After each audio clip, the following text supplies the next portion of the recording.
Thank you. Thank you. Thanks, David.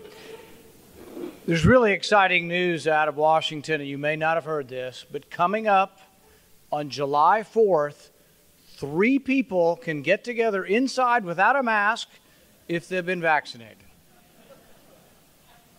Do you think we should send President Biden a picture of our lunch today?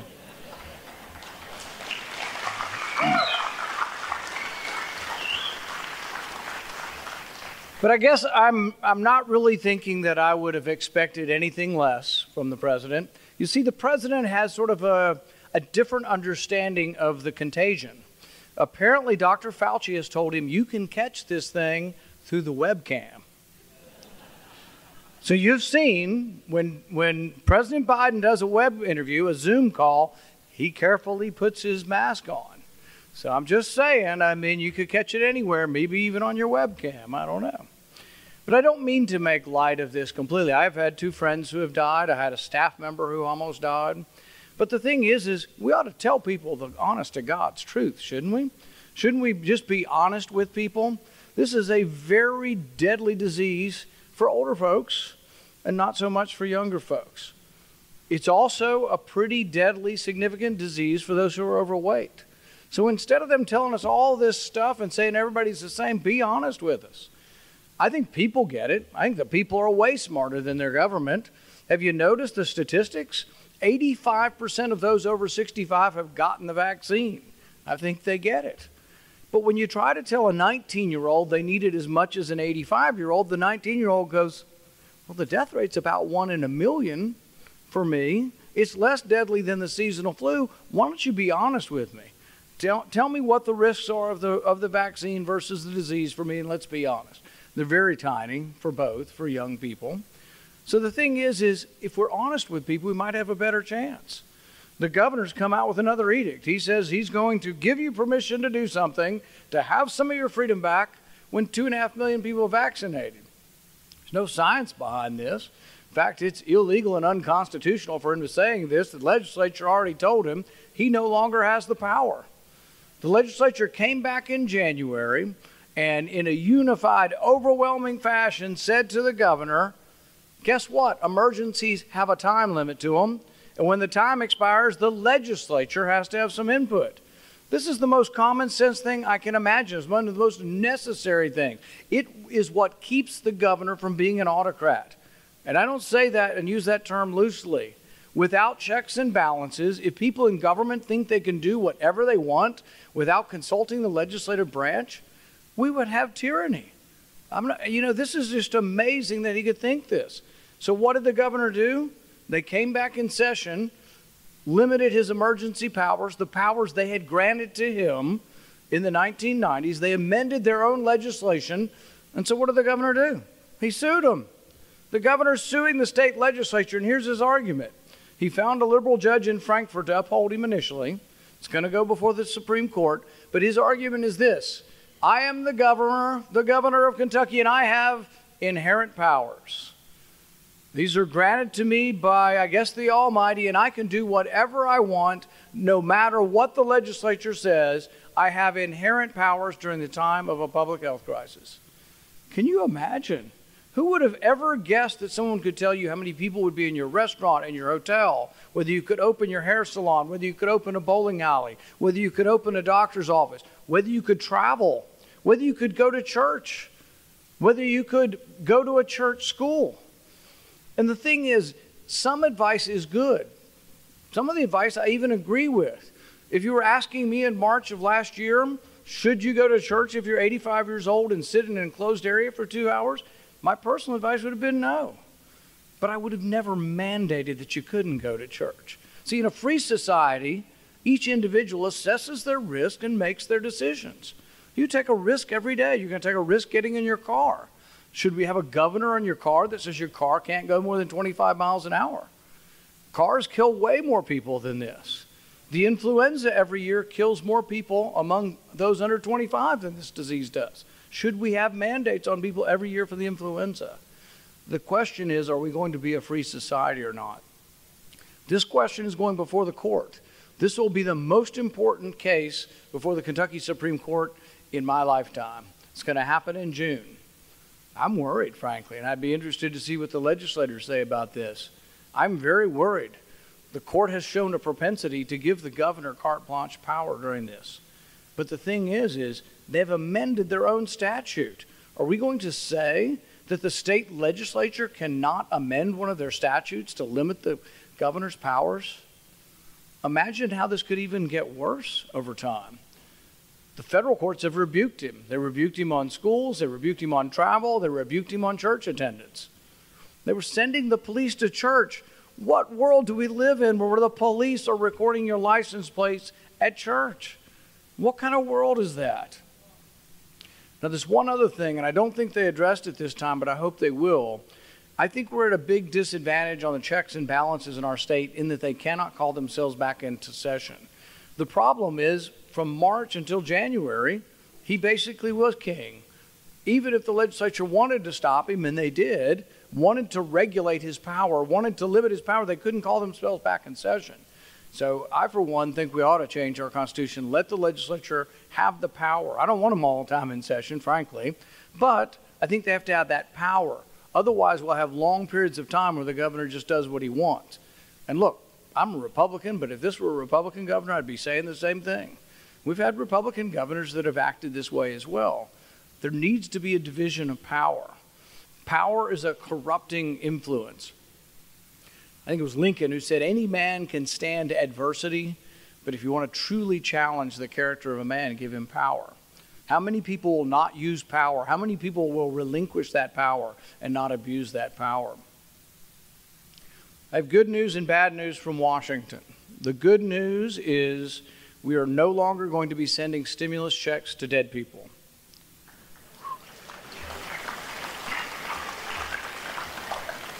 You may recall we sent 1.1 million checks to dead people last year, over $1 billion. It wasn't a small error, 1 million checks. You say, how can this happen? Well, one way it happens is there's something called the master death file. And there's also the Social Security database. In the Social Security database, do you know how many people are listed as being over 112? 6.6 million. How many people do you really think are over 112? About 5, maybe 10 in the world. So we have 6 million people still listed. In fact, there are 2 Social Security numbers still being used. One fellow was born in 1869 and the other one 1874, and they're still being used. We still don't have the wherewithal to figure this out. So the good news is we're no longer going to send dead people checks. The bad news is it's going to take them 3 years to figure out how to do it.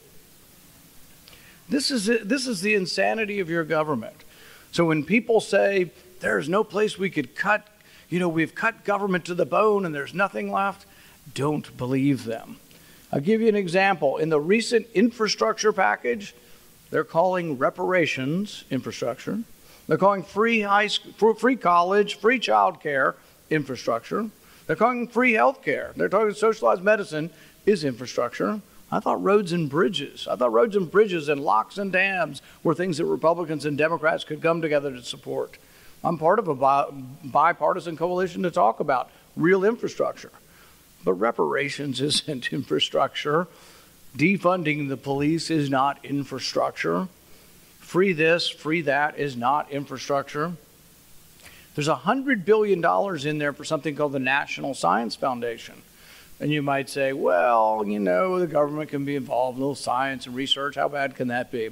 Well, in 1972, William Proxmire, who was a conservative Democrat, came out with what was called the Golden Fleece Award. The first one he gave was for a study from the National Science Foundation, $50,000 to study what makes people happy. Fast forward 50, 60 years, we get to the present. The National Science Foundation last year had a $500,000 project to see if you take a selfie of yourself smiling, whether or not that will make you happy if you look at it later in the day. See, this is the kind of craziness. Autism. You say, well, I have a child or a granddaughter with autism. Maybe government could study autism. Well, one of the autism grants, which was given ostensibly to study autism, was subcontracted and given to some scientific research who wanted to study what Neil Armstrong said when he stepped foot on the moon. Did he say one small step for man, or did he say one small step for a man? I'm not kidding you. The researchers got $700,000 and they listened to the tape over and over and over again, and they still couldn't decide. $700,000. There's money like this throughout government, but the recent infrastructure bill that you think would be about roads and bridges is adding $100 billion to the National Science Foundation, one of the most wasteful areas of government. I have a simple bill to try to fix it. They won't accept the amendment. I've tried a couple times. My bill says that if you want research money, we should comprise the committee of people you don't know and have never had interactions with. And if you're doing crazy behavioral science, alleged science, like studying whether or not Japanese quail are more sexually promiscuous on cocaine, I think we could poll the audience. But if that's what you're going to study, the people approving your study should not be other people who study animals on cocaine, because they're idiots also, and they're going to approve your project. So what I would do is I would have a committee comprised of people of the big sciences, heart disease, Alzheimer's, diabetes, cancer, things we could probably all agree are major problems. And I would say, should we study the Japanese quail on cocaine or heart disease? I think we might figure things out. I would also put a taxpayer advocate on the committee just to have some dose of common sense. But they won't have any of this. They'll say, you just don't understand, sir. This is science. You just can't understand the science. And they're doing basic research. Well, no, this has been going on since 1970. And they're talking about doubling. It gets $8 billion a year. They're talking about adding another $10 billion to it. This is the kind of insanity we live with. We borrow more than $2 million a minute. In the last 2 years, we borrowed $7 to $8 trillion. It is out of control. And you say, well, aren't there some good things government could do? Well, I'll give you one thing government could do. You know what Andy Beshear could do if he actually cared or wanted to help people in Kentucky? Why don't he let all your family doctors have the vaccine to dispense to their patients? Some people are hesitant to get it for one reason or another, but they've been to a family doctor for 20 years. Who do you think might have the best influence with them? Their family doctor. You can't get the vaccine through your family doctor. The clinic in Bowling Green's been trying to get it for a year. They've written letter after letter to the governor, and they can't get it. It's a clinic of over 100 doctors. I'm guessing they would convince some people that it was in their best interest to take the vaccine, and yet they can't get it. So really, when they say we're going to obey the science, they should tell us what the science is. The thing is, the burden's on the government. If they're going to tell you to sit 6 feet apart, they should show you the science. Well, it turns out MIT looked at the 6-foot rule and apparently probably has no basis in science at all. In fact, it's probably based on your amount of time, how big the exposure is, and, you know, at one point in time when no one was vaccinated, how many people could possibly have it. But there is some science, but none of the things they told you were accurate about the science. On the masks, we could ask the doctor, but I think this is the same rule as it is in Bowling Green. If you go in a room with somebody with COVID, you wear an N95 mask. You don't wear a piece of your cut-up undershirt. The cloth masks don't work. When you blow virus-sized particles through a cloth mask, 97% of them go through. The N95 mask works, so we shouldn't lie to people. So Fauci's first lie was masks don't work at all. That was a lie. He told you that because it's what Plato called a noble lie. He told you masks don't work.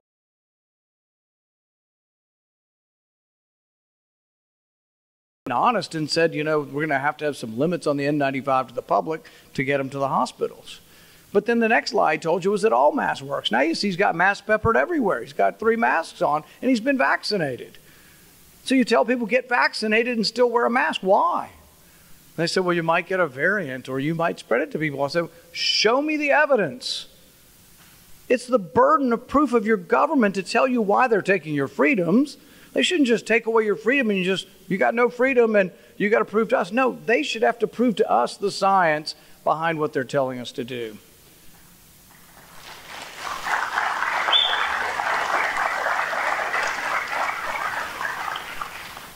One of the biggest problems we face now, I think, as a country, is there is a mass organized movement to say that we're a terrible country, to say that our origins are horrible, we haven't gotten any better, and that everybody hates everybody because of race. I think nothing could be further than the truth. I'm fine with revisionist history that shows the imperfections of our founding fathers, particularly with regards to race. I think it's been getting better every day. My whole entire lifetime, I think race relations have gotten better every decade. It's not getting worse. It's actually been getting better. There's more intermarriage. There's more integration of churches. There's more voluntary association than there's ever been. I can't remember meeting somebody almost my entire lifetime who's consumed with racial hatred for any reason. And yet we're now told that the whole country's crumbling, and we have to teach about how white people are terrible, how Coca-Cola says you need to bow down and say, I am white and I am sorry. Why are we talking about race in the workplace? We're supposed to not be talking about race. Now everything's about race. I'm white and I'm sorry because I've been too opinionated and too arrogant and too certain of myself. And we don't need math anymore because it's racial. Well, that's the most racist thing I've ever heard. You're implying that people can't do math because of race. That is terrible. But it all gets back to this sort of narrative that it's a bad place. We're not a bad place. I think we're a good people. We're a prosperous people. We're getting better. And I think we have to make sure that we don't let people transform this narrative into that everybody hates everybody, it's a horrible place, and it's getting worse. If we do, bad things will come. The greatness of our country came from the freedom of exchange of intellectual ideas, the freedom of exchange of trade, the division of labor, capitalism. You want to see what happens when you get Bernie-style socialism? Go to Venezuela. They're eating their pets in Venezuela. They have more oil and gas in Venezuela than Saudi Arabia. Socialism doesn't work. But that's where we have this divide in our country. Where are we going? To freedom and capitalism or to socialism and coercion? I think the answer is clear. I think America's a great place, will continue to be. I think it's worth fighting for, and I hope you'll be there with me. Thank you very much. If you need assistance with federal agencies, please contact our Bowling Green office or visit our website.